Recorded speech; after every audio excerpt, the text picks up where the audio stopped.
On the long horizontally moving belt,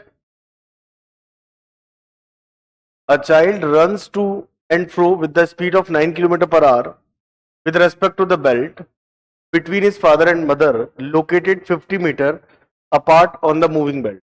The belt moves with the speed of 4 km per hour. For an observer on a stationary platform, the speed of the child running in the direction of the motion of the belt. तो it is a बहुत easy question है. यहां पर ये कहा गया है कि जो बेल्ट है वो बेल्ट इटसेल्फ किस स्पीड से चल रही है.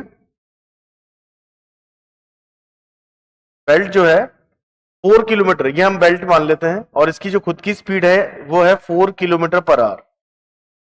इस पे एक चाइल्ड है और मान लेते हैं यहां पर एक ऑब्जर्वर ऑब्जर्व कर रहा है इस जगह पर खड़ा होकर.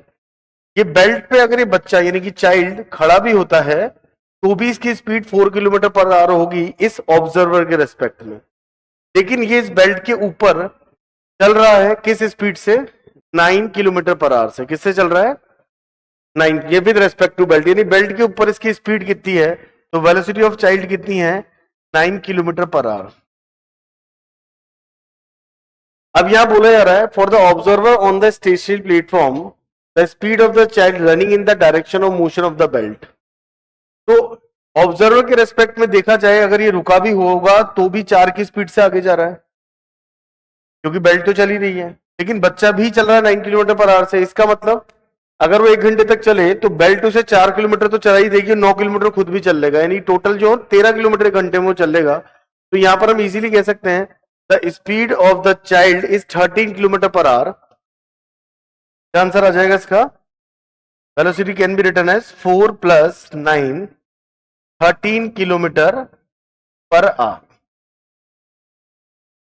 13 किलोमीटर पर आवर. तो डायरेक्टली हमने इस क्वेश्चन को करने की अप्रोच तो लगाई, लेकिन अगर हम रिलेटिव से करना चाहे तो भी इसका आंसर आएगा. तो जो कॉन्सेप्ट बेस्ड है वो है रिलेटिव मोशन. अब मैं इसको रिलेटिव से एक्सप्लेन करता हूं, देखिए कैसे. यहां पर अगर हम बात मान लें velocity of child with respect to belt is given by 9 kilometre per hour and velocity of child हमें निकालनी है विद रेस्पेक्ट टू ग्राउंड, ये निकालनी है. तो लिख सकते हैं velocity of child with respect to belt is equal to velocity of child with respect to ground minus velocity of belt. तो यहां पर velocity of child with respect to belt दिए 9 i कैप डायरेक्शन उधर जा रहा है. Child की speed अभी हमें पता नहीं है ग्राउंड के रेस्पेक्ट में कितनी है. बेल्ट की स्पीड हमें पता है कितनी है, 4 i कैप. किस डायरेक्शन में जा रही है, बेल्ट भी उधर जा रही है. तो velocity of child with respect to ground can be written as 13 i cap. तो ये इसका फाइनल आंसर होगा. इस तरीके से भी इस क्वेश्चन को सॉल्व किया जा सकता है.